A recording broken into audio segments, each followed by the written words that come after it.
Voici moi un Python pour l'exercice numéro 17, donc avec les trois équations. Donc j'ai réimporté, j'ai la bibliothèque Hotly qui est importée ici et j'ai redéfini les fonctions, un copier-coller des fonctions Kalman pour avoir les équations sous les yeux. Donc ici nous avons la fonction de prédiction et ici la fonction qui va corriger. Ensuite nous avons la fonction Kalman qui fait la combinaison des deux, donc le filtre de Kalman. Ensuite, ici on essaye la figure, le vecteur x chapeau. Donc, étant donné qu'on ne le connaît pas, on va supposer que on va le prendre à 0, 0 au début, et on va faire en sorte que la variance, donc l'écart type aussi l'écart type aussi soit important pour que x puisse prendre au début, pour que x puisse tendre vers la valeur vers laquelle il est censé tendre. Ensuite, on dessine l'ellipse de covariance, donc qui va l'ellipse de confiance dans laquelle va se trouver la mesure au début, avec les informations qu'on connaît. Ici, nous avons, on va appliquer la méthode de Kalman. Donc, étant donné que x1 et x2 ne changent pas, nous avons les matrices AK qui sont égales à l'identité, la consigne qui est égale à 0 et la matrice de covariance de alpha, donc un vecteur quotient centrique qui est égal à 0. Ce qui nous fait qu'on n'a pas besoin d'appliquer le bloc de prédiction du filtre de Kalman pour obtenir x chapeau 2 sachant 1, sachant que x chapeau 2 sachant 1 est égal à x chapeau 1 sachant 1.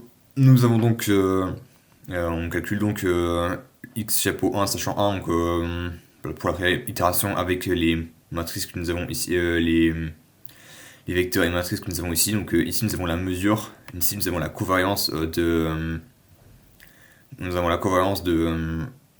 bêta. Ici nous avons C1, donc le vecteur avec lequel elle multiplie x1 et x2 pour obtenir une mesure entachée d'erreur. Donc l'erreur est représentée par le bêta 1. Ensuite on va dessiner l'ellipse de covariance. Ensuite on applique la même méthode pour k égale 2 et pour k égale 3. Et donc on va afficher. Voici ce que ça donne. Voilà, nous avons ici donc la première 0, donc lorsqu'on ne connaît pas le vecteur. Ici nous avons en seconde, après une correction, et si on zoome nous avons nous avons après deux corrections en haut en saumon, et après trois corrections nous avons le rouge. Voici mon programme pour l'exercice 18. Du coup, il n'y a pas grand chose de différent par rapport à l'exercice 17. La seule différence vient des valeurs et de l'application du bloc de prédiction, puisque les valeurs de x1 et x2 changent. Du coup, le principe est le même. Cette fois-ci, les matrices A et le vecteur U sont différentes de l'identité et du vecteur nul. Ensuite, on applique, après avoir appliqué le bloc de correction, nous appliquons le bloc de prédiction du filtre pour déterminer x chapeau 2 sachant 1 et x chapeau gamma x de x chapeau 2 sachant 1. Et à la fin, on va pouvoir faire ça pour toutes les itérations et on va déterminer le x chapeau et le gamma x finaux qui vont correspondre à l'estimé de x1 et x2 par le filtre de Kalman. Donc voici ce que cela donne à l'écran. Voilà. Ok, donc ici nous avons les valeurs initiales. Ensuite nous avons la correction. Ensuite nous avons que je dise pas de bêtises, je vais revenir pour voir. Donc oui, nous avons une correction, ensuite nous avons une prédiction, ensuite nous avons une autre correction ici. Voilà, donc une correction, une prédiction, une correction, une prédiction, une correction, une prédiction, et on n'a pas encore fait la correction, parce que Voici mon programme pour l'exercice de numéro 19. Donc même chose cette fois-ci.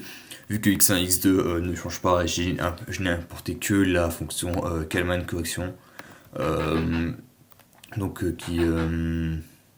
qui implémente la partie correction du filtre de Kalman. Et cette fois-ci, la seule chose qui diffère, c'est qu'on a mis les matrices C et dans une liste, ainsi que les mesures que l'on a prises, et que nous avons déjà une estimation de x à l'origine, donc qui est 1 moins 1, donc 1 pour x1 et moins 1 pour x1. Et avec une boucle for, nous allons parcourir les mesures et nous allons déterminer une estimée de x grâce à un filtre de Kalman. Donc voici ce que ça donne avec les matrices de covariance.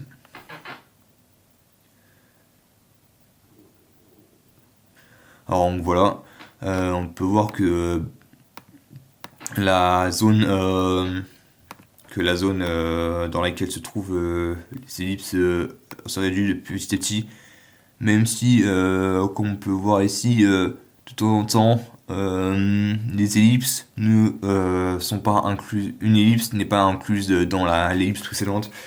Euh, on peut aussi voir ici le vecteur x, donc avec un paramètre x1 est égal à estimé qui est égal à cette valeur-là pour x1 et cette valeur-là pour x2. Et la matrice de covariance donc, a été mal affichée, mais qui est égale à cette dernière.